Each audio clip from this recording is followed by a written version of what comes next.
Awesome. All right. You ready? Yes, I'm ready. Oh gosh, you've done this so much. All right, let's go. Eden, just be spiritual boom here, foundationally leading you to sing and being more. And the Just Be practice is at the end of the video and audio at this point. So we're going to talk about some stuff. And then there's a point to get at peace and relax with everything. We're going to have an awesome conversation today. So after having Carrie Cassie on, I'm looking at my notes last week. We're going to Margy Flynn out of Arkansas today. So Margy, can you please say hello to our viewers and our listeners, and then I'll do a little intro. Sure. Hello, everybody. It's a pleasure to be here with you today. Sweet. Now, this is the first time I'm seeing Margy, which is awesome. She and I met over a year ago when I was putting together, it ended up being an 11-page affidavit. And let me read to you what that is, because a lot of you probably don't know what that is. And I didn't know what it was at the time, or before the time. An affidavit is a written statement voluntarily made by a deponent, very complicated, under an oath or affirmation, which is administered by a person who is authorized by law. Okay, so to say this is a very legal type document with lots of wording, Margy helped me tremendously, helped me put it together. I'm pretty sure this affidavit was used as a basis for many affidavits throughout Ohio, which is where I am right now. I sent it to Kent State University, basically discussing how unlawful their masking was and their COVID mandates. And we also sent reiterations of it to schools here around I'm in North Canton, Jackson County, a whole bunch of areas. All right, so let me read about Margy, and I want to know more what happened to you over Thanksgiving week, which seemed interesting. Okay, Margy was born in Boston, raised and educated in Massachusetts, has traveled the country and lived in many states over the years. As an only child, which I am as well, and I totally understand this, much of her time was spent with adults. So early on, she was privy to adult conversations and discussions about life, death, politics, spirituality, world events, ethics, morality, gardening, nutritional, and holistic health matters. This led to her keen interest in understanding reality, her deep insights into the true human condition on earth, and her search for the reasons behind it. Amen to that. Her lifelong pursuit has been, this is so great, truth, justice, fairness, freedom, and well-being for her fellow humans, using her native talents and metaphysical gifts. As a mother of 4 adult children and a grandmother of 9 wonderful beings from ages 23 to 10, Margy has known the challenges of raising a family, heck yes, as well as the joys, thus the deep concerns for the future of America. Where am I? America, this beautiful, precious earth and every being on it. Since she has been a Reiki practitioner now for over 30 years and a Reiki master teacher for over 26 years, sharing the divine light of healing with many, many people, as well as birds, domestic pets, and farm animals. All right, here's the last chunk of it. In addition to her healing work, Margy's combined efforts over many decades working with her husband, Jack, have helped empower people like me to recognize the power and authority of the national Constitution, to comprehend and advocate for their inherent rights, and win thousands of victories, both in and out of court, against corrupt, unconstitutional American governments. The Flynns live in Arkansas, as I stated, with their 3 young dogs and 4 cats, surrounded by endless wonder and comfort of Mother Gaia in all her glory. I hope I didn't I might have even held this up above the camera. I'm not even sure. Wow. Okay, that's delicious. Can you add to that, or is there anything else we need to know? Well, it pretty much covers everything. I'd say it's a gloss over. I could go into details, but we'd be here for 6 days. So I've been doing work with it. My focus has been helping others. Okay, whether it's with healing work or whether it's with the constitutional work, showing people the absolute insanity of so-called government and what's going on, because it's all related. You cannot separate our spiritual lives from our everyday mundane lives. And one of the things that I have to comment on, because I've been doing this a really long time, is that a lot of people, excuse me, who are in the so-called spiritual movement, Yes, are afraid to do anything that pertains to anything that's geopolitical. It's almost as if they've been cast under a spell, that if you say anything negative, you're a bad person, and you don't fit the so-called profile of this lovely human being who sees everything as beauty and light. right. And that's an unrealistic expectation for anybody. And it's served, the purpose that it has served, unfortunately, is to make people passive, make them sit back and say, well, I don't want to get involved, or I'm not a bad person, or I'm going to wait for the next hero to come along, the next president or the next whomever. Okay. And that mentality has put us in a very dark place right now. We are not, accepting our personal responsibility as individual people. And we're not accepting and acting upon our collective responsibility as a group of people. If the American people don't realize that their country is hanging by a thread, then they're not going to do anything, and the country is going to slip into the abyss of communism. It's that close, Eden, it really is. So I think what we have to do as a people is open up our third eye. Yes.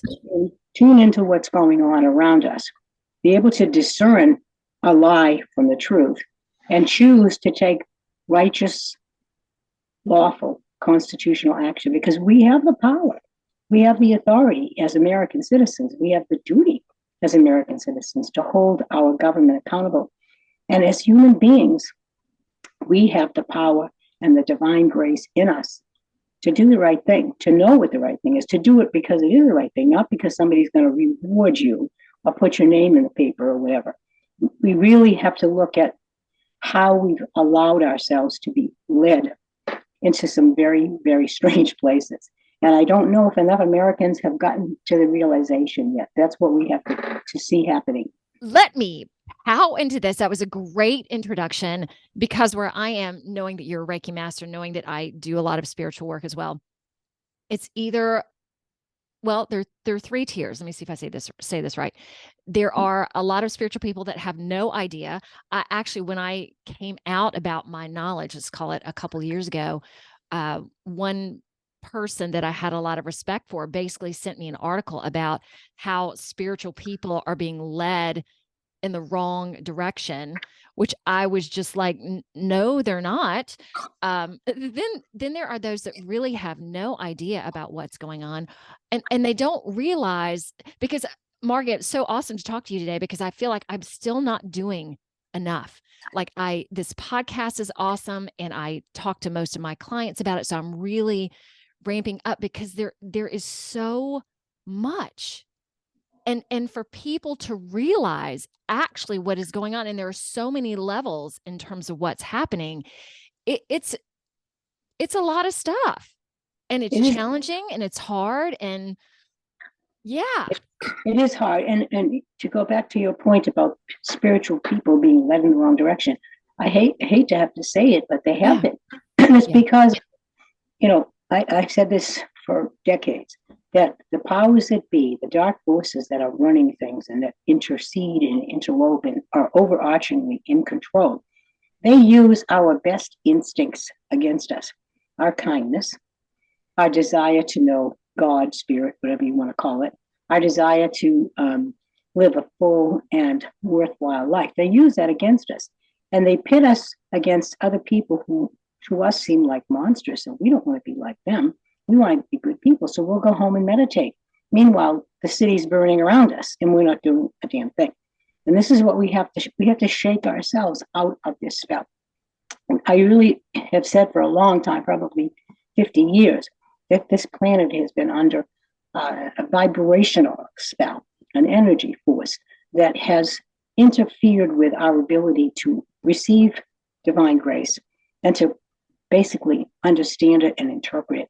We all have it, but we don't access it. And more people, between the calcification of the pineal gland, and the garbage and the food and the distractions on televisions and movies and everything else, and just the overall stress that's gone on for the last almost 3 years with this COVID nonsense. There is such an amount of pressure on people that it's hard for them to be discerning about what is the right thing to do. But in their gut, most of them know something is radically wrong.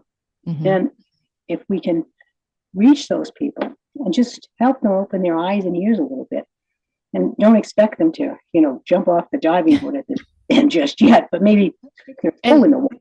Yes, some are, which is, and I don't know about you. Well, one thing, when I talked to Margie about doing this before, I'm probably using my own words, and that you were excited in a sense because so much of what you do is constitutionally based. It was so nice to come on a more spiritual program so we can talk about spirituality. And I was going to lend something else to that, but it just went out of my head. Sometimes we don't get a chance to talk about spiritual things. It's such a crisis in the world right now. And you're right. But we need it more than ever. It's so ingrained. These things aren't separate. And we need to be projected. I do believe in the power of thought. Okay. Oh, heck yes. Thought, intentional thought. And I think we need to be directing to our fellow brothers and sisters on earth to help them awaken to truth, whatever that is, to awaken to truth. And it has to happen quick, Eden. Well, how, knowing that you were an only child and you were always open and had a keen interest in the world, how did you start to realize the depth of this? Or when did you realize the depth? Or have you always known? I've known ever since I was a child, partly because I think I have a great deal of what you would call intuitive or psychic ability. And also because my mother was very aware of the dark side. Okay. She was one of the first people in my life who showed me how government isn't what it pretends to be, how wars are all about big business and making money for banks and corporations and not about doing the right thing and, helping other people to be free. That's a bunch of baloney. And if you look at the wars that this country has fought, which has been ongoing forever, all of them were intrusions by us, and they didn't do anything really to help the people. The countries were devastating. But the powerful corporations and banks made out like bandits because they were able to plunder. And that's going on to this day. And yet the American people still rah-rah for the military without even thinking about what this really means. Right now, we have a bunch of mercenaries. They're hired killers is what they are. I'm not saying that all of them are bad people. A lot of them are there because they came from maybe some rural towns and they didn't have an opportunity. They couldn't afford college, or they didn't have the grades or whatever. And so for them to get out and see the world, so to speak, they join the Army or the Navy or the Marines or the Air Force or whatever. That's how they get them. And once they're in there, they get so used to being told what to do, they don't have to think. They just follow orders. So for a lot of what I would call average people, the sort of the road, it's a good life for them. They can retire young, get out with a pension and so forth. But what are they doing? I mean, I've had many conversations with military men, retired, who spoke of how they felt when they learned, say, for instance, after the Vietnam War, which was a complete travesty of justice. One guy that I know, when he got home and he realized how he and his fellow soldiers had been used, he burned his draft card. And he said, I went ballistic because I realized I was a dupe. He burned his what? You broke up just a little bit. His draft card. He burned his draft card because to him that was a symbol of what he had done. He had gone into the service thinking he was fighting for freedom and against communism. It was exactly the opposite. Right. And knowing that, he said, I almost had a breakdown. He said, I struggled with PTSD because my conscience was so guilty because I was part of that. And the things that happened there, he said, I don't want to go into it. But he said, it was awful. He said, and I've never been the same. And he said, you talk to any GI that went through what I did, and if they're honest, they'll tell you the same thing. So, it's a bad scene. It's been a while, but I was watching something about World War II and how Berlin, I think it was Berlin, okay, hopefully this is all correct, was bombed when they were having a circus. So it was families, kids, and they put bodies lining them up on the streets, like this stuff that you do not see. This wasn't just army. This was civilians. These were children. thousands of people. I remember watching it just crying, going, why didn't we know about this? Why? We were deceived even. We were Yes. told, okay, if you look back at what happened in the Second World War, Hitler was painted as an anti-Semite. He was painted as a monster. None of that is true.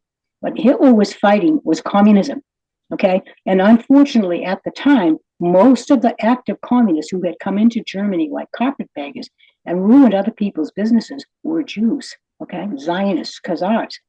So he gave them an opportunity to leave. He helped them get to Israel or go to a home country or whatever, because he wanted to have Germany for the Germans, not because he was brutal or hated Jews, but because he knew that the agenda that they were following, whether they realized it or not, was very bad, not only for his country, but for the entire world, because the wars were about communism. The First World War was about bringing communism into Germany and some of the other European communities, and Russia, of course, because of the Revolution, which was a complete horror show. And then the Second World War was about bringing communism further into Europe and then spreading it to America. And the Americans just, they can't get it through their head that this is what's happened. Communists came to this country before the War of Northern Aggression, which some people call the Civil War. I don't call it that because it was nothing civil about it. It was a horror show. Fighting, Yes. brothers and friends. Come on, it's ridiculous. And what was that about? It wasn't about slavery. That war was fought because of money. The bankers, they were trying to basically force the South into giving them the kinds of business deals that they wanted. They didn't care what happened to the South. And the South was perfectly justified in leaving the Union. It was their right. There were sovereign states. Each state is a sovereign nation. They had the right to secede if the Union wasn't being run properly, and it wasn't. But, of course, what's the story go? Oh, Abe Lincoln, and he saved the slaves. He didn't give a crap about slavery at all. He did not. In fact, he was a communist, too. People don't know this. They don't know how many of our so-called leaders in the past were communists. And you come up. He's placed as a good guy, and even in the stuff that I look at, because I look at a lot too, that he's just this. Okay, and just to give a second, as we've just talked about Hitler, that may be a complete mind switch for a lot of you guys. So let's just take a second to sit with it. Ooh, and open your hearts and listen to more of what Margy has to say. Because how long have you been doing this, honey? I just called you honey. As a teenager, I've been standing up for justice since I was like 13 years old. Oh, and how did your mom know more? Knew it intuitively. She was a keen observer of human behavior. And as I said, I was with adults a lot as a child because, when you're an only kid, they can take you pretty much everywhere. So I would go and I would listen to the conversation. Sometimes I'd bring a book with me and read, but I'd always be listening to what was going on. So I heard all the discussions about the pros and cons of various political parties, all the nonsense that goes on. And for some reason, my family was aware that it was all BS. So I got that very, very young, and I looked at things in a different way than most people do. Yes. Like my eye-opening experience. And it stayed with me because when I did my own investigating and research, it supported everything that my parents and family had expressed when I was a kid. And, to me, I said, well, okay, this is how it is. I don't like it. I wish it were different, but it is the way it is. And so I can't walk around with blinders on and pretend that everything's fine, because it isn't. It's not fine at all. And as long as the American people do this and refuse to look at what is right under their nose, they're going to be living like slaves. And believe me, they think it was bad the last couple of years. They haven't seen anything yet.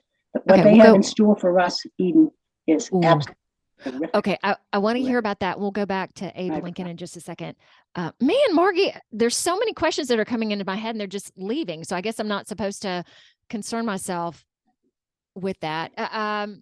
Yeah, can we go back to Abe Lincoln? Because I definitely want to hear your thoughts in terms of what's coming up, because I have said to folks, it's going to get worse before it gets better. So get ready. All right. Can we go back to dear old Abe? Yes, we can. Dear old Abe, he had his own agenda like most politicians do.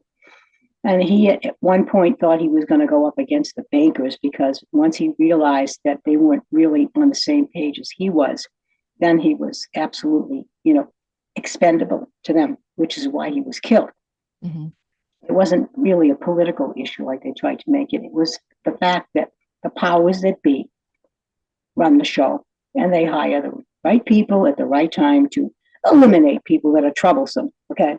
Yep. You have to understand that, this country from the very beginning was brought in under a form of deception. Even though our founding fathers, many of them were certainly real and serious and legitimate and believed in what they did, and they sacrificed a heck of a lot to bring this country into being. But within that mixture, there were what we call kingsmen who were working as what you might call agents for the king. Okay. One of them was George Washington. Mm-hmm. One was Alexander Hamilton. Another one was John Jay, the first Supreme Court Justice. Okay. And those people, what their agenda was, as soon as everyone thought, oh, everything's fine, we have our nice country, right away, the first thing they did was bring in a private central bank. Okay. That's one of the key positions of communism, a private central bank, because what it does is indebt the government and everybody in the country to this private central bank. Now, this went back and forth. It came, it went, it came, it went. The War of 1812, okay, that came about because the contract, if you will, or the charter for that first Bank of the United States, which it wasn't the Bank of the United States, it was run by the Bank of England. Mm-hmm. When the charter was about to expire, the smarter real patriots did not want to renew it. They wanted to have their own treasury because Congress is supposed to, have the say over money, coining, right. So what they did was get threatened by England that if they didn't play ball, there would be a terrible, devastating war. And that's what happened, the War of 1812. And eventually they kicked the crap out of us, so we had to capitulate. And the next central bank came in. And then later on, Andrew Jackson got rid of the central bank, but he mistakenly gave the power that private central banks had to the states, which wasn't a good thing either. We need a people's bank, not a private bank. Mm-hmm. And he said before he died on his deathbed, he said his greatest achievement was, I killed the bank, the big bank. And that bank is, it's a foreign entity. It's run out of the City of London, not London proper, but the City of London, which is a separate principality, if you will, just like the Vatican is, and just like DC. They're three legs of this triumvirate, if you will. And they are the ones that control everything that goes on this planet. There's nothing that they don't have their thumbs in. And they have multiple agents, and people will say, oh, it's the Jesuits, oh, it's the Masons, oh, it's all of them. They're all working for the same goal, which is the suppression of humanity. What they want to do, and I know this is going to sound awful, but it's true, is they really want to take our humanity from us. And you know what that is? It's our spirit, okay? Oh, yeah, I'm totally there with you. Spirit to our physical body. And that's where they're going now. That's what this whole thing is about, the shot. People who have gotten this shot, and I've seen so much, because people send us stuff all the time when they find something out. You got to see this. And my God, we go crazy because it's just so much. But many people who have taken this shot have either died or they're gravely ill and they'll never recover. And those who haven't gotten super ill yet are changing. Their personalities are different. They don't look the same. They don't talk the same. They don't act the same, because there's this self-replicating garbage in their bodies. In fact, I had a heart attack, so I was in the hospital. Yeah, tell us. So Thanksgiving week, that happened to you, and you had a blood clot. I know I'm saying some of the story, but yeah, talk some about that. Yeah, it was really kind of bizarre because I had this horrible chest pain, and my husband took me up to the hospital. And so when they realized I had chest pain, they took me right in. They were very quick about it. And they determined quickly that my cardiac enzymes were sky high, which shows stress on the heart. And they thought it might be a blockage. But the doctor said I was confused because I looked at your test and your tests were all good. You don't have plaque. But he said, something's not right, so we're going to admit you. So they did. And the next day they did an angiogram. And that's when they found that apparently I did something physical that strained or stressed my heart. And it caused my coronary artery, the central one, to tear. And so it started leaking blood. And of course, the body's going to heal itself. So it starts making up a clot to seal the problem off, right? Well, the clot ended up blocking my artery 100%, and I damn near died. So it was a scary thing. But when I was sitting in the admissions place, when they take your information, and they were very quick about it, one of the questions that the gal asked me was, would you accept a blood transfusion from the general population to save your life? And I said no. Oh my I would only gosh. accept a blood transfusion from my husband. And she said, okay. She said, I'm going to write this on your chart right now so they won't make any mistakes.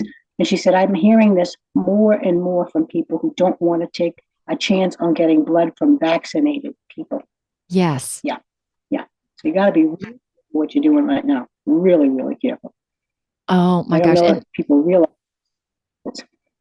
And Yeah. my people that are single that know about all this stuff, like not to, I will not date someone, and I'm not dating anybody anyway. But when it comes time, no vaccinated person, because even in anything physical, even if you're not doing anything physical, some of that rubs off on you. Let's call it that way.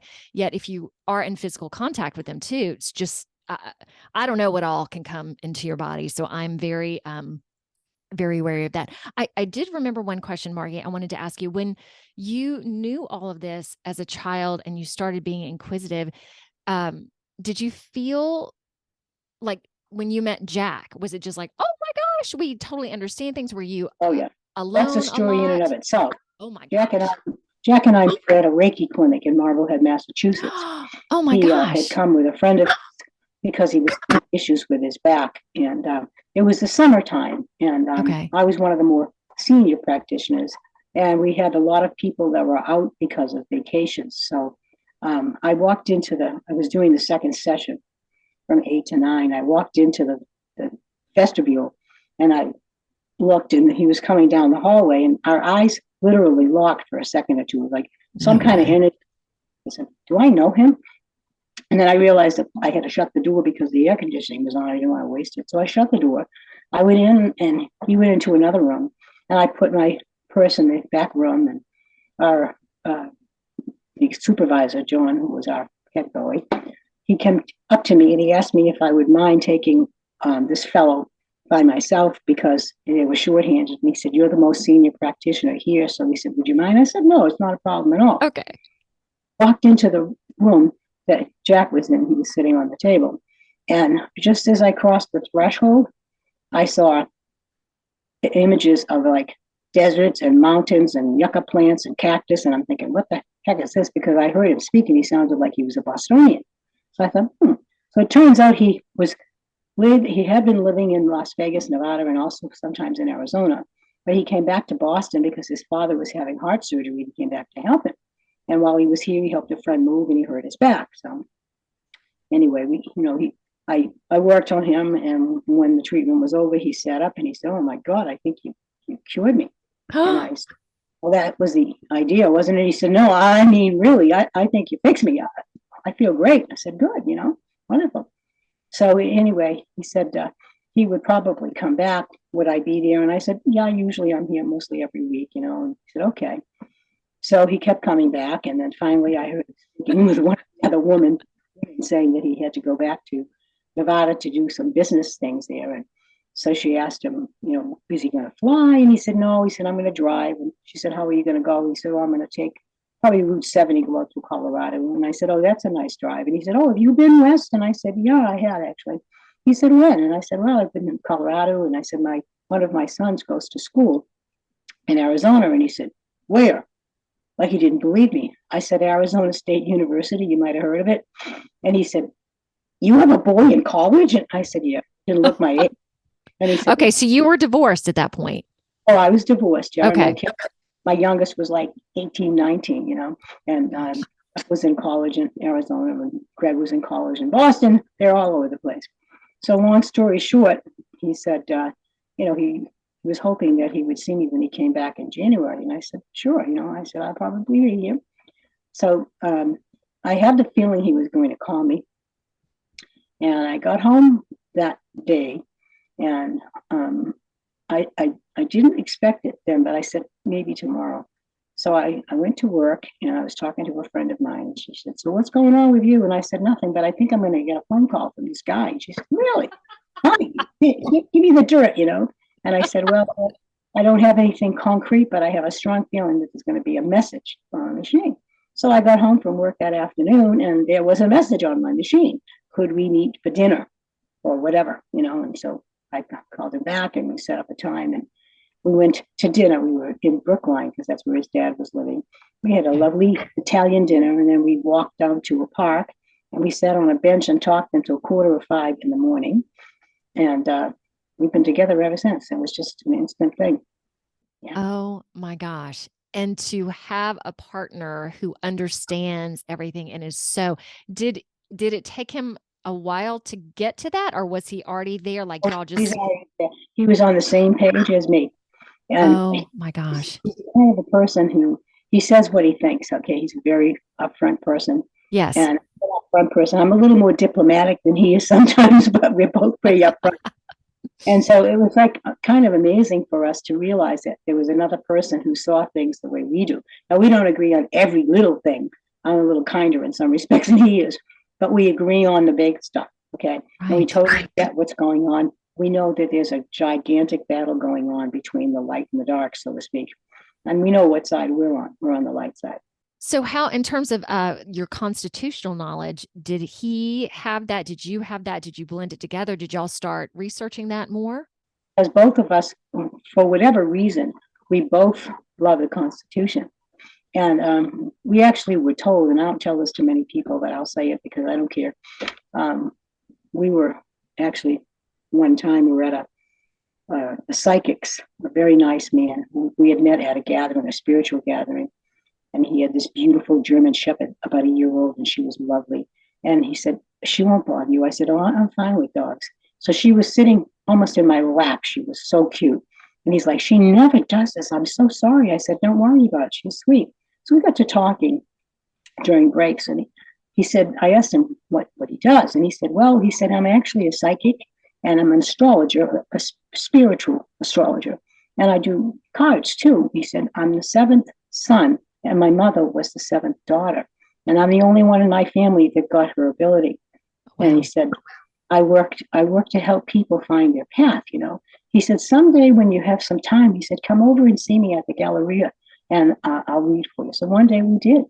And he did a very long reading for both of us. And it was bizarre because he dealt the cards to me and then he dealt them to Jack. And the cards were almost exactly the same, except the order was slightly different. He said, this is really strange. And then he did it again for us as a couple, and the same thing happened. And he goes, who are you guys? And we said, Jack and Margy. He said, no, really. He said, I've never experienced this. He said, I've been doing this a long time, and I've never experienced this. He said, you guys have a very long history together. He said, you've been together lifetime after lifetime. He said, you have this thing. It's like, he said, well, I'm just going to go ahead and say it. I said, go ahead and say it. He said, you guys were among the first two humans or humanoids who came to this earth when it just was starting. And you helped the flora and the fauna and created what was known to be humanity. And he said, you may not realize it, but you have this personal mission to see them through this next dark time. I like, okay. And he said, you don't, brag it or advertise it, but he said everything you do is aimed toward helping others, which is true. And he was correct in that. And then he made a few other observations, and he said to Jack, oh my God. Jack said, what? He said, I see you in the White House. He said, you were John Adams. And Jack said, really? And he looked at me and he said, you, Margy, were Abigail. And I said, it's interesting that you should say that because we are up to our eyeballs in helping people using the Constitution and trying to go for justice and the whole bit. He said, doesn't surprise me. And he said, you guys have a mission. You're here to see that the earth recovers from what's being done to her and that people, humans, find their true potential and their real selves. Because he said, there's a dark force that's trying to steal our very spirits. And I knew he was right. And he said, this is your last effort here. And it's like, you have to get it done because this is the end of the line. I said, okay. And what he told us many other things, but what he told us is proven to be true in many of the predictions that he made. So I kind of have to think that maybe he was telling the truth about the other stuff too. And it was so just flowed so naturally from him. I think it was genuine. Sometimes you go to a reader and they're kind of pretentious or they kind of make it up as they go along. I never got that impression from him. Well, I'm so appreciative of you sharing that story because I just feel it throughout my body. That is fabulous. Did y'all after that point, did you start doing more work like this, or y'all had already been doing stuff? Because even when you helped me with the affidavit, y'all were busy. So I was so grateful that you even could give me time because I'm just one individual and y'all are working all over the United States. I mean, yeah. Well, we've been doing this for a long time, independently of each other before we met, and then after we met. We took a little hiatus for a while when we moved to New Mexico, thinking we were going to retire, but that didn't happen because we love animals, as you could probably tell. We have, 3 dogs and 4 cats, and we were working as volunteers for a local private shelter because the city one was a horror show, and I had a friend and a client on my Reiki table when somebody banged on my front door. It was 2 cops, and they asked me if the car out front of my house was mine. I said, no, it belongs to my client. What's going on? He said, well, we got a report from some people down on that other street there that somebody threw some rats up the hill. I said, what? Oh, gosh. He said, excuse me. He said, let me correct this. He said, that's my car. And he said, I keep birds and they attract mice. So he said, I trap the little things humanely and I release them in the field where they belong. He said, if they weigh more than an ounce, I'd eat one. He said, that's ridiculous. I wouldn't put rats up. So the cops kind of embarrassed. He said, oh, well, okay. We had to follow through because of the hantavirus scare and all this stuff. And Richard said, yeah, okay. So a car pulls up in front of the house and it's the dog officer. And this guy was like a little banty rooster, a guy with a badge and a really bad attitude. He flattened up the driveway, and a little poodle who was a foster dog was out in front. He said, is that your dog? And I said, she's a foster dog. He said, wait a minute. He went around the back and he could see we had several dogs. He goes, you have more than 4 dogs. That's against the law. And I said, really? He said, yeah. I have to give you some tickets. I said, knock yourself out. So a couple of days later, I get 13 tickets in the mail. Too many dogs, unlicensed dogs, and unvaccinated dogs, as if this jackass would know. So we had to go through all the nonsense, and we did our usual affidavit, and we sent a letter, first of all, to the office. Yeah, he didn't know who he's messing with. Go ahead. And then we followed up with the affidavit, and we actually went to a city hall meeting, and I read a letter that I had written to the mayor, who was a real idiot. And he jumps up and says, I want to meet with you privately because I've heard bad things about these officers. They're out of control and you need to make an appointment and come see me and we'll talk. Yeah, okay, whatever. So then Jack was going to speak and he walks up to the podium and he promised he was going to be mild. And that night at this city hall, there were hundreds of people there. It was packed to the walls with local police, sheriffs, state police, and federal police, because there was some kind of hearing going on about a nuclear isolation plant down in Carlsbad where the trucks came through our area and there was some issues to be discussed. So I'm thinking to myself, oh boy, Jack gets to the podium and I see something come over him, literally. He just looked different and he starts to talk and he looks down at like this and in a very serious voice, he says, someone has threatened my wife, which was true. He said, nobody threatens my wife. If anything happens to my wife, my dogs, my house, my car, or anything that belongs to me, there's going to be some goddamn dead bodies around here. You got me. And he cracked the podium. And I hear crack. I said, shh, you broke it.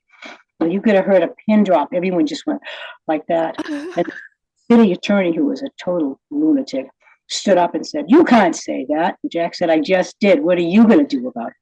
And he put it down like this. Everybody started laughing at him, because the guy's a loser. And it was just pandemonium for about 4 or 5 minutes. And they're banging the gavel. Okay.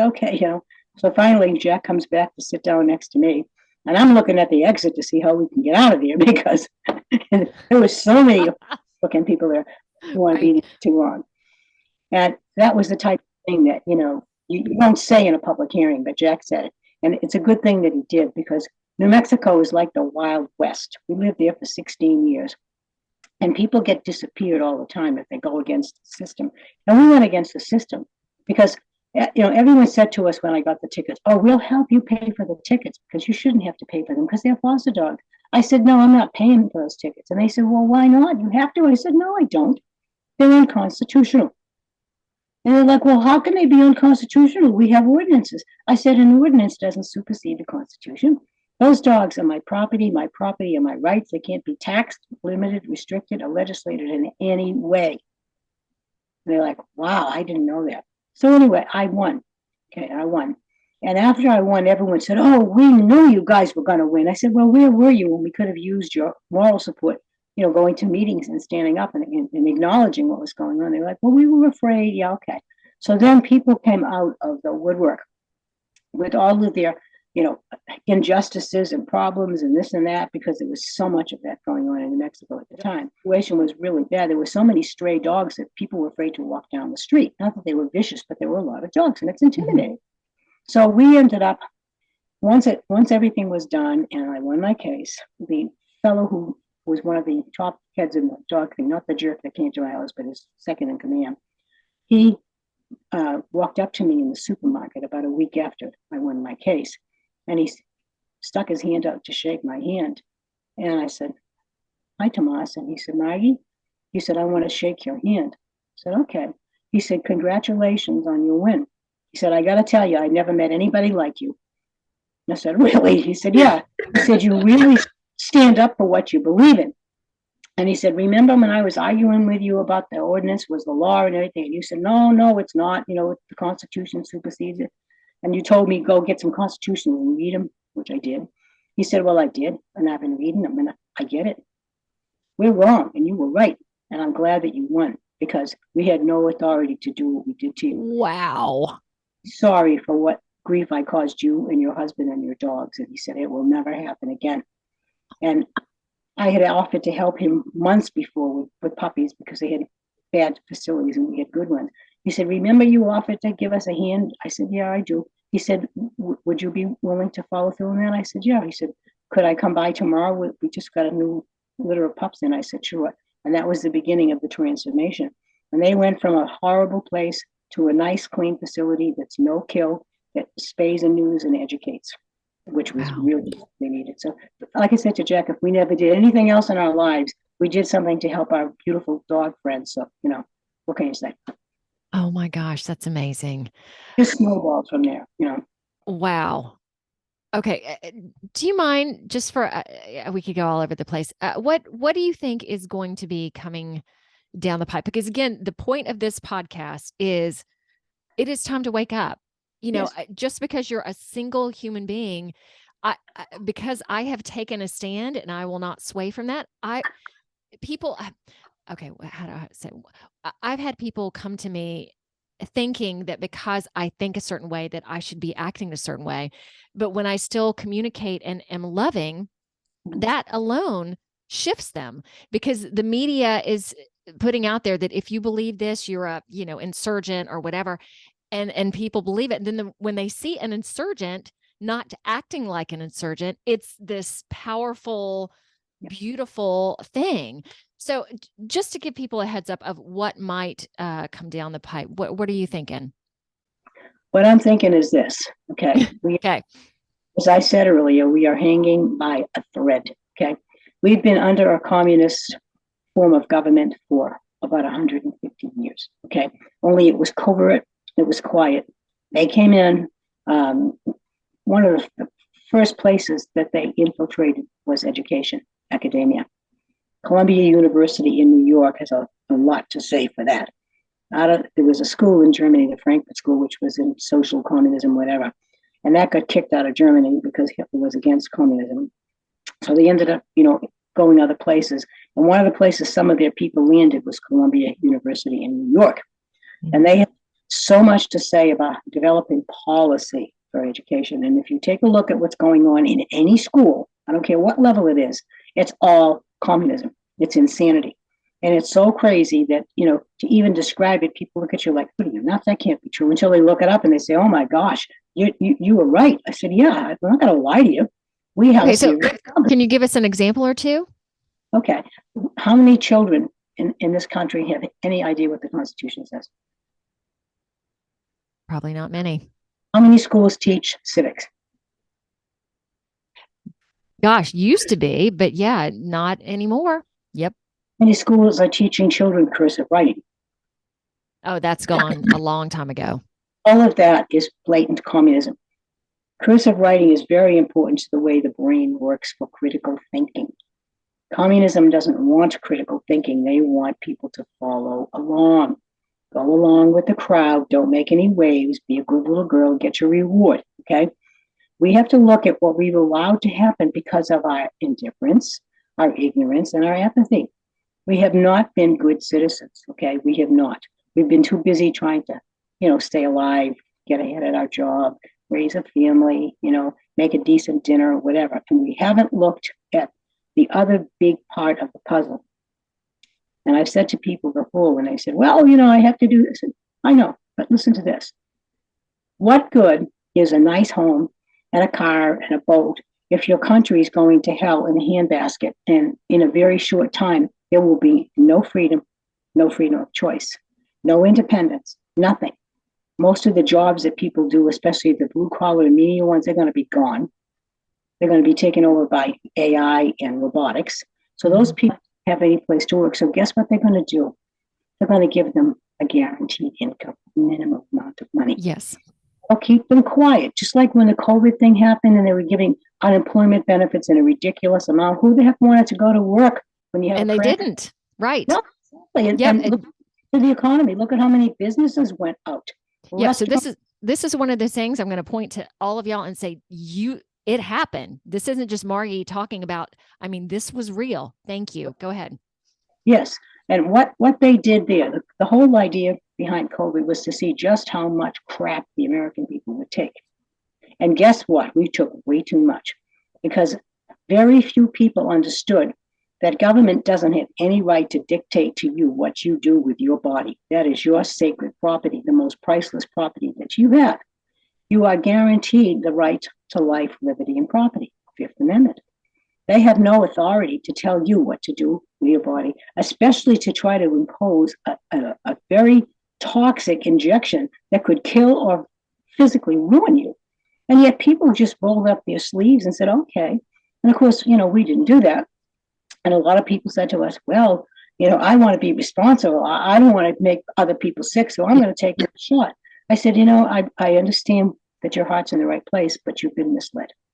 What you're doing might sound noble, but it's going to prove to be a bad thing for you. And I'm sorry, but you can't force people. You cannot make them do something. They have to get it.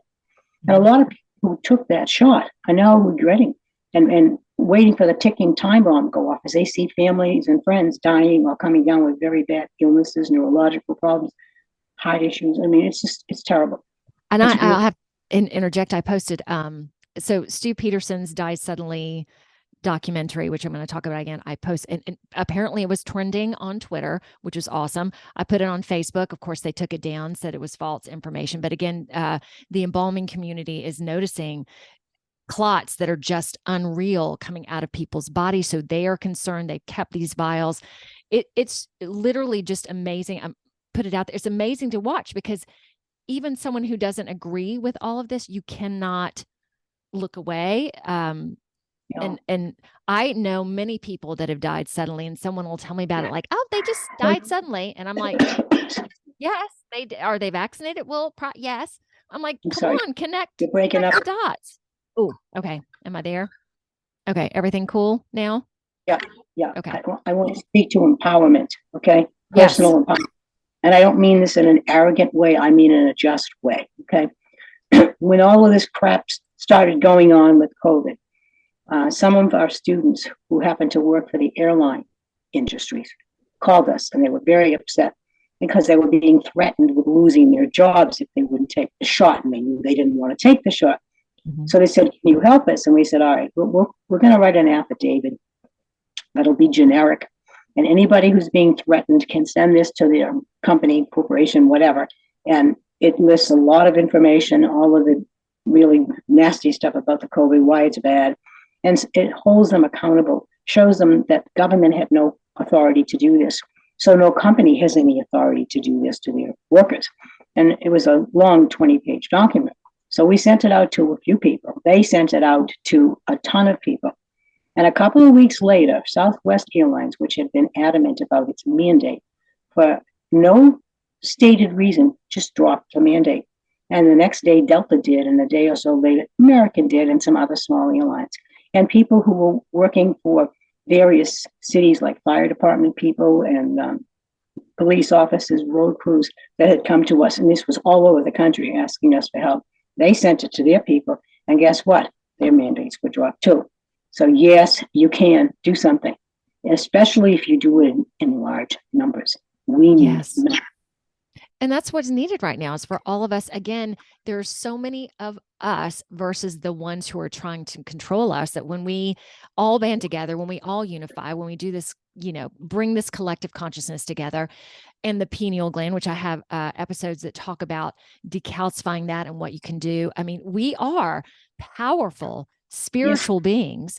And like you said before, I'm just getting on a roll right here, that are not only is our sovereignty at stake, but our souls and our spirituality and our voice, and mine cannot be stopped. I would rather die. I would rather die than take the shot. I would rather die than not be able to speak. And I'm getting stronger every darn day with this. And I'm noticing, Margy, that more people, especially with the Balenciaga stuff that just happened. So maybe I'll do a link to that more people are starting to go, what's going on here?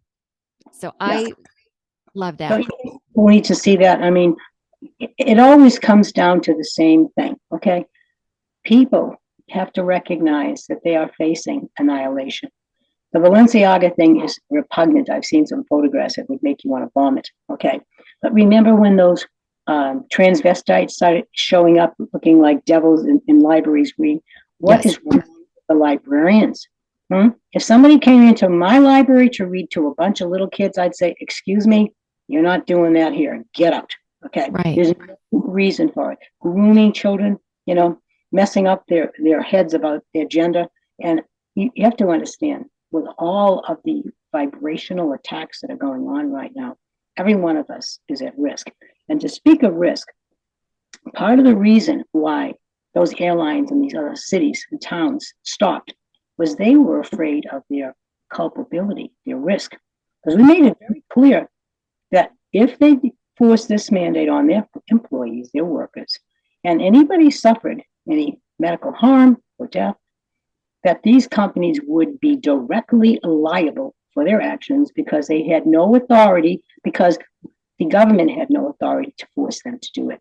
And, most of these companies, they care about sales, but their lawyers care about risk. That's their job.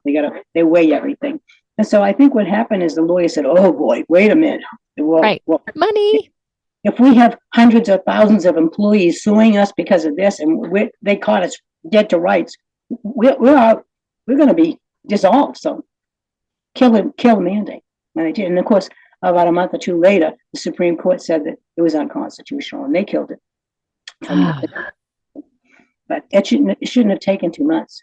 Those kind of an emergency session just like that. Oh my God. Okay. So let me throw in there. I will put, if you're not familiar with Balenciaga, I will put a link down below. So essentially a big fashion, Balenciaga, big name brand, whatever, had a photo shoot and had little kids I saw 2 pictures of 2 little girls holding handbags of like a panda and S&M gear. And then there were plants throughout the photo shoot. Me coming from advertising, exactly each piece that is put in the photo shoot. There was one shot there. This was a girl, a guy, an artist who has these paintings of children and body parts and blood. I mean, it's one thing after the other. So go down the rabbit hole with that. What would you then recommend? So the big part about this podcast too is, okay, there's all this stuff going on in the world, yet we still need to stay grounded. I mean, we're a human being in this world. Yes, we're spiritual as well. Yet we need to stay grounded and as peaceful as possible with all the stuff going on. Margy, what would you recommend that? Well, I would recommend, first of all, that they do some internal soul searching, literally, and ask themselves what it is that they want out of this life experience and what they're willing to do to make it as whole and wholesome as possible. And if they can't answer that question in an affirmative way, then they need to do some really quick changes to themselves. They have to look and see whether they're going to be happy to capitulate and look the other way and, hide in the back of the room, or if they're going to say, you know what, I have the power of my voice and I'm going to speak up and stand out. Now, take Balenciaga, for example. Those guys, to me, deserve to be rushed out of business. I think people should write them letters in the millions, expressing their disgust at this vulgar, disgusting, obscene thing that they are using children in that way. And I think anybody who either is a patron of Balenciaga or who has thought about being a patron should write these letters. And I think they should castigate them. And I think it should go right up to the board of directors, because these people need to know they crossed the line. And most of these companies couldn't care less. All they care about is their bottom line. But we're talking about a line in the sand for the human race, humanity. And if we don't do something serious and in a unified way, this is another thing that's troubling. There are a lot of people who call themselves patriots, a lot of people who think they're in the alternative movement for, news and media. They talk about the problems even, but they don't do anything. When you helped me do that affidavit, the one thing, which is why I redirected my energy, was I was doing affidavits for people. They were not sending them in. So I got I was angered by the fact that I'm doing all this work. I'm giving you this completed document that has, all you have to do is send it in. Yeah. Would not. Cowards. Cowards. Again, there's a disconnect. It's hard for them to believe that these so-called experts and people that somehow they perceive are better than they are would tell them something that isn't true, would give them bad advice. Okay. We are giving our power away to the so-called experts.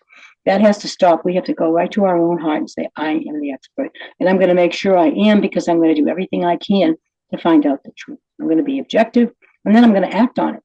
And, we just finished doing a teaching series with a fellow by the name of Mel Carmine, who has a website, ufs.1776.com. And we had hoped to have it up by this week, but Jack and I got between a heart attack and then just or whatever. So we delayed in finishing the post-production, but we hope by maybe early next week it'll be done and it'll be uploaded. Because this is basically a how-to understand the Constitution, what your rights anyone are. Can see it? Absolutely. Okay, that sounds like a great link to include. Okay. Right. And as soon as it's up, I'll send you the link. And I don't know if you need a passcode or something, but it's free. Okay, it's totally free. And it's about 20 hours worth of material. We did almost 2. Because Mel said, I've been listening to a lot of people for years. I've been looking at this crap for 30 years, and I thought I knew this and I thought I knew that. But he said, then I heard about you guys and I saw what you've done, not what you talk about, what you've done. And he said, these are the guys I want to talk to. These guys are for real. Yeah, we are. Thank you. So we worked with him, and hopefully it's going to get out to millions of people, because we need millions of Americans to stand up. There's more of us than there are of these cretins that are running the show. But if we use our power, if we don't unite collectively as human beings, then we're going to lose our souls. We're going to lose our spirits, and we're going to lose any semblance of freedom. And if America goes communist totally, fully blown, there will be no freedom anywhere on earth ever again. Nowhere. It won't happen. We're the last question. And I think with this, I'm going to say this out loud, the Just Be practice is going to be about that strength and that voice and coming together. How let me ask you this one final question, Margy. And I want to talk to you. I don't think we're finished. Maybe at some point we can do a part 2. I feel like we just hit 5%, but knowing you guys are incredibly busy. For me, submitting that affidavit was very hard because my daughter was going to that college and submitting it to 5 people going, okay, I'm putting this out there and I'm putting my name on it. Are they going to boot her out of school? And then when they mandated the vaccine, did I do a religious exemption of consciousness? So in Ohio, there is medical, religious, and for reasons of consciousness to exempt a vaccination. So I think we did reasons of consciousness. And when I did that, I'm like, I don't know what they're going to do. I don't know. But with each step, And then there was one time I went to a room where everyone was mandated to wear a mask. I was the only person that didn't. And I saw a police officer come in and I looked going, oh, I wonder if that's for me. Didn't happen. And I know that most people in that room were looking at me going, thank you so much for doing that. Yes. And when it was done, just taking these steps, because again, it is so hard because we're, when other people don't like what you're doing, or you feel, there's a part of us, oh, let me put on the mask just to make everybody happy and to fit in. Yeah, right. Okay, this is not what this is about. So again, if I can do things, you can do things. What would you add to that? Ooh, fired up. I would say that it's time for everybody to really look into what they can do. Start locally. Everybody has a gripe with their city council or their school board or something over how they've handled the COVID thing. Go there. If they're still making kids wear masks, if they're still, isolating them or whatever, then start with that. If there's some kind of obvious error that's being committed over and over again, start with that. All of these people have a duty pursuant to the oaths that they took when they took their offices to uphold the Constitution. Now, you mentioned, the various exemptions, religious, conscious, medical. That's all well and good, but you know what? You don't need that. Right. The Constitution is your exemption. The Constitution guarantees you your rights, your right to freedom of choice, your right to bodily integrity, the whole bit. There's nothing in the Constitution that permits any aspect of government or any aspect of private practice or what have you from infringing upon your rights. And even these corporations that say, well, we're not part of the government. Oh, yes, you are. You got a license, so you are part of the government. You operate under the government, and that means you operate under the Constitution, national and state. And if you don't, then you have no business being in business, and people should make sure that you don't stay in business. This is what we have to do. We have to find our voice. And we don't have to be nasty about it. We can be very gracious and calm about it, but we have to be firm in what we say. Mm-hmm. It's not maybe we should have our rights. It's a definite, I am entitled to my inherent rights. See, the Constitution doesn't give us rights. Our founders recognized that the Creator endowed us with inherent rights. And so it recognized those rights. And that's why the Bill of Rights was put into place, to make sure that government recognized that we have inherent rights, and the Constitution guarantees them and secures them in the Bill of Rights.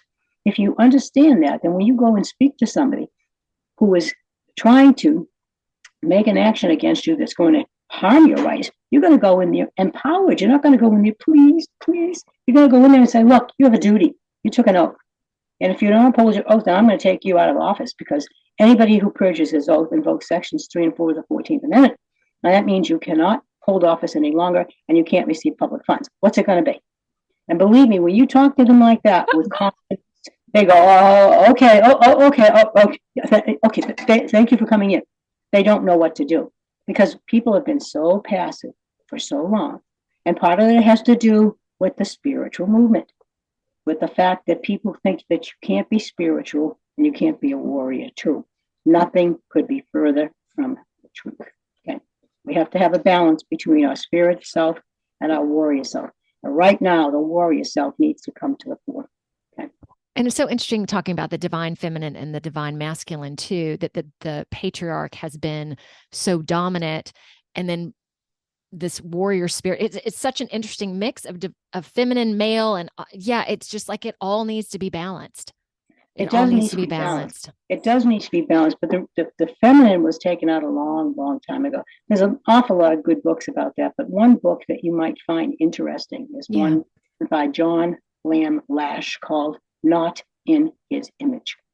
It's a very interesting book, and it shows in great degree why the feminine was taken out, because patriarchy goes way back to Babylonian times, the ancient Hebrews, the whole bit, and the whole idea of a redeemer complex. In other words, waiting for the savior to come and fix you. Yes. And this unrealistic expectation that you're going to be like that. So you're going to suffer offenses lightly. You're going to turn the other cheek. That's nonsense. All that did was make the bad guys have a great advantage over the good guys who didn't want to get into any arguments and disagreements. Just like the people that won't stand up, that won't take their mask off, That's the same mentality. And it has poisoned this entire world for a long, long time. We got to recognize that this was a true deception on the part of these, what I would call the organizers, right? They're not even human as far as I'm concerned. The entities that are running this world are artificial intelligence, okay? Have you ever heard of the archons? Okay, you need to read Not in His Image, because that'll give you an idea about these inorganic beings who came about really by accident. And they are the ones that are whispering in people's ears and capitalizing on people's tendency to err and be confused. And they have no love for humanity. They have no love for us because we have the creative spirit in us and they don't. Okay. Awesome. And to end with this, y'all, use your voice. It just takes one voice. Like I talked about on the last podcast, being asked to wear a mask. I was totally taken aback, Margy, because, no one's asked to wear a mask at all. So I had to go to a Western doctor with my daughter and went in, oh, we have masks. You have to wear a mask. I'm like, so I just stated very nicely, that's unconstitutional. And I brought up the Nuremberg Code. And because it was taken aback, I'm like, I will not sit in your lobby, but I will go sit outside because I'm not going to be a part of this. Next time I go, and I've expressed this, I will basically say, those might be your guidelines, but they're not lawful. So if you want to send someone in here, a security guard, to take me out, then I will sue you for doing that. So just, I think even the part that I said, the girl was just sitting there and amazed that someone did not want to wear one. And even if she didn't understand what was coming out of my mouth, I still planted a seed in her that someone doesn't agree. So if you can just plant a seed, that's enough. Well, that's not enough, but that helps. If it start, and the more people who do that, the more the powers that be will realize that the natives are restless, they're waking up, and they're not going to go back to sleep.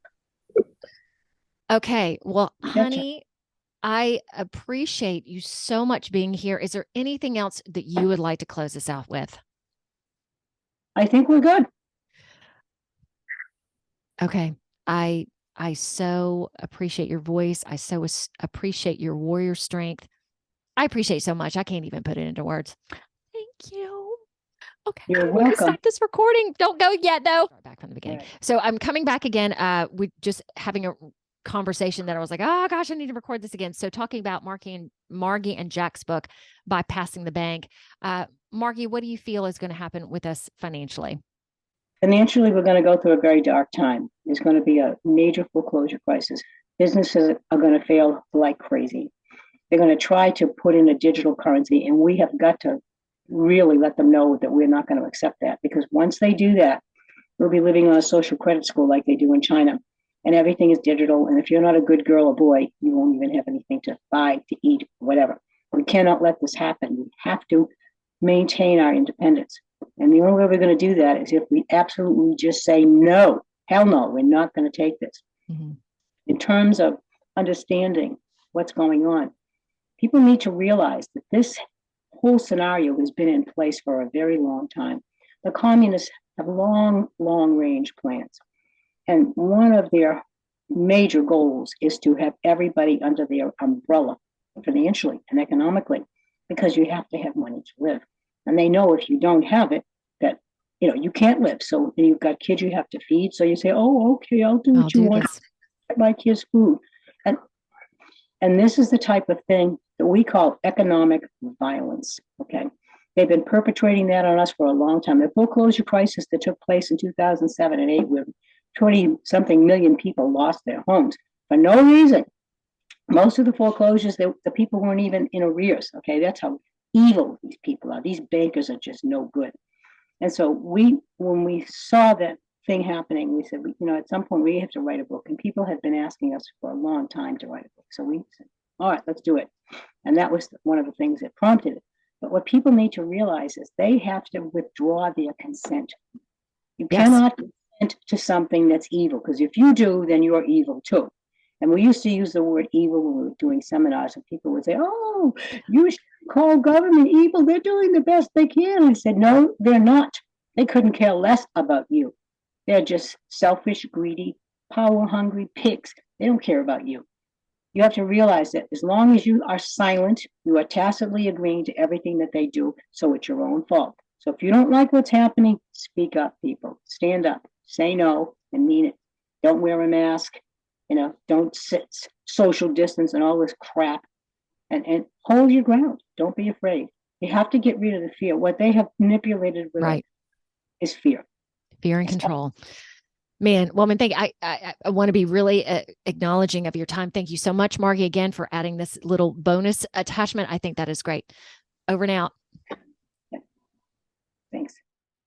It is the next day to do this practice, which is great because what I thought I was going to do has totally changed. And there are major reasons. Look at me, shake my head. Major reasons for that.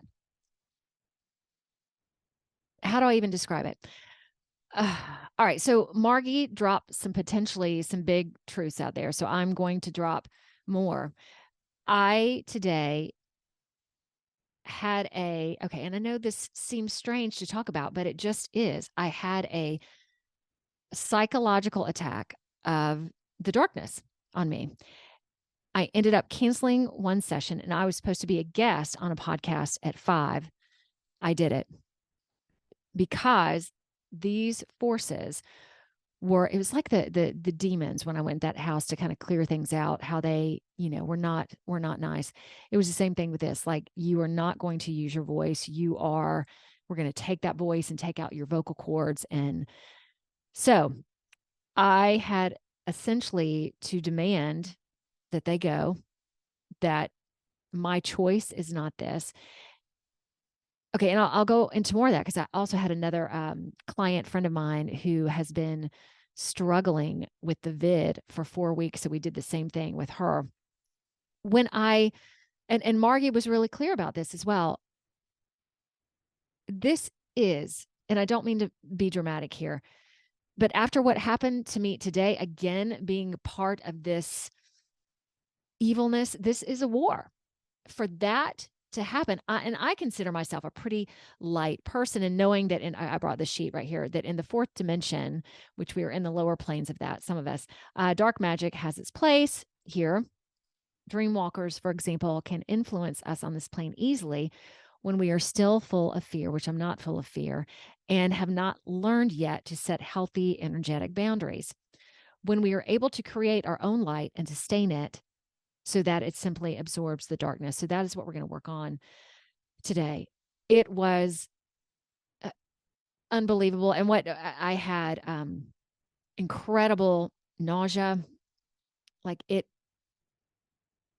threw me for a loop. But then when I demanded that I make my own choices, and this is not, you are not here, it cleared up. And I'm still feeling tired a little bit today, but that's okay. And then my friend who has COVID, it's been like 4 weeks, and she started getting desperate. So we did the same thing with her to demand that this goes away. And I felt this darkness had taken place in her heart, in her mind. We cleared all of that out. Okay, this is heavy stuff. And I had another client today that is just realizing that 2 deaths that happened in her life recently are probably because of the vaccine. So sad and crying. This, again, major stuff. And to stay somehow at peace with it, it is a challenge, especially after today. Like, okay, this is so real. What more do I need to see that this is real? So when she was getting upset about her friend, she's like, Eden, what do I do? So what I would encourage everyone to do is, you don't have to go out and, start a march, or it's just these little things. So for me, like when I was at the Summa Healthcare saying that I wouldn't wear a mask, standing up for the truth and not being afraid to stand up for it, knowing that this right now, if you do not take a stand, again, I believe that the light has won, but we are at this pivotal point right now that things could change. I mean, no, they won't. Yet we can't just idly by and sit by and go, oh, well, someone else is going to do this. Someone else is going to do the work. No, you are important in this. All right. So I'm going to include, for example, something you can do. And Margie talked about this too. So caring, if I'm saying that right, owns not only Balenciaga. Okay, let's go over what happened with that again. So they're a big fashion brand. They had a photo shoot, and there were two pictures that I saw of basically little girls, probably 4 or 5, one in one shot, one in another, holding a bag, which was supposed to be kind of a cute animal. Yet one of them had like black eyes and they're both in bondage. Weird. Then when you start looking at everything that was placed on the photo shoot, okay, and me coming from advertising as well, knowing that nothing is placed in a photo shoot without meaning. The goal of all of this is to put it in plain sight and to get our acceptance of it, even if we don't quite realize what that is. Now we're realizing, okay, Kering, the parent company, also owns Gucci, McQueen, hopefully I'm saying this right, Yves Saint Laurent. I think there was one more, but I don't have it written down. So they're all connected. And to believe that they're not, you are pulling the wool over your eyes. So I'm going to include on this podcast either an email or addresses. If you can just write a letter or shoot off an email, which is really quick, about how you disagree with this that you are watching. Huge. And from what I've seen, their stores are not doing well. Like their store, Balenciaga, downtown in New York, is now boarded up. I saw a video of someone also quitting there. Okay. If this is what it takes for us to take a stand, a fashion company, but again, not only are all the fashion companies in it, all the stars that are a part of these brands. And at this point, I don't think Gucci or any of those other brands have said anything because they're all in it. All of them. Ugh. Now, what I'd like to do is just do a meditation that when we talk about healthy energetic boundaries that surrounds everybody in these boundaries versus protection, because we're also moving out protection's old in a sense, boundaries. And especially if we're now coming into this area where the dark and the light, interchanges, and happened to me today.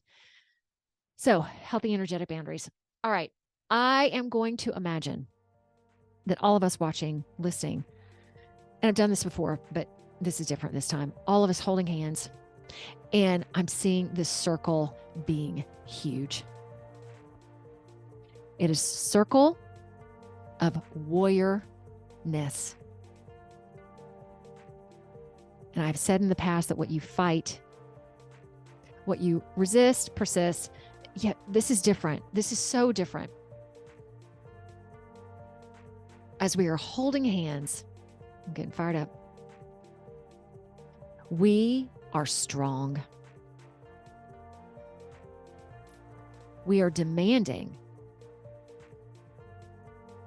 that we are sovereign, that nothing happens to us without our approval. And now our eyes are going to be opened more, that these things that we accepted, but we didn't know potentially, now we see them. We see them more and more and more, and we accept it less and less and less. And if we all come together, we have creative power over all of this stuff. Again, there are a select few that are controlling and trying to run this world. And when we realize that and break free of it, there are so many more of us. And if we bring this collective creative consciousness together, we cannot lose.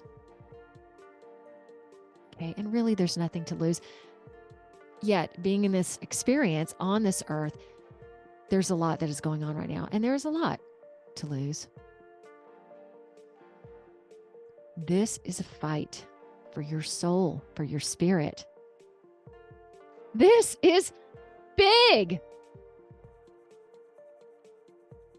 And if I can somehow impart that to you today, to do something, no matter how small, to take a stand, to use your voice, to say no to some of these things, not just in your home, but to go out and say no.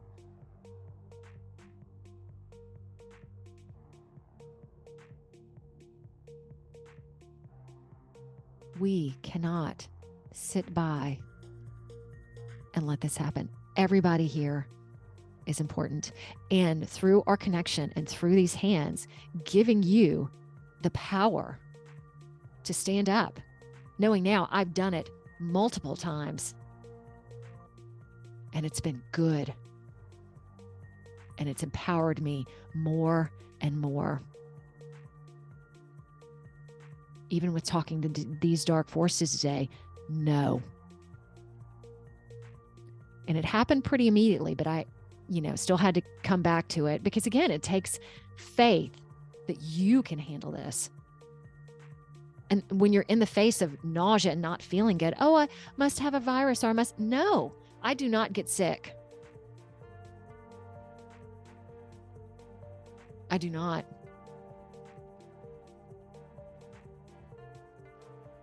As I'm talking about this, the power that is coming from my heart and outside of, or through my hands, through my body to you all, take it. Add your own. We got this, people, fellow humans, yet, I'm going to open my eyes for a minute. We cannot silently sit by.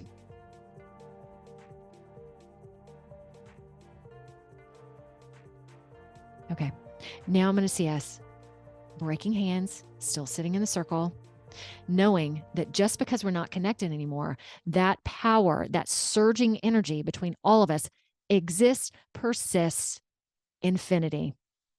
It will not leave you unless you want it to, because again, you have a choice. Wow. Okay. What a day. And I trust you. And if you weren't listening to this and doing this, God bless you. God bless you. Okay. Until next time. So cool of you to be here. I went from being off most social media to being on Facebook, Instagram, LinkedIn, Twitter, True Social, and you might be watching this on YouTube, Rumble, or BitChute. Or you might be listening to this on Apple Podcasts, Google Podcasts. I'm on over 19 directories at this point. So connect, comment, subscribe, like. Oh, and my intention is to have a new episode out Wednesday of each week. Oh, Lordy, more to come.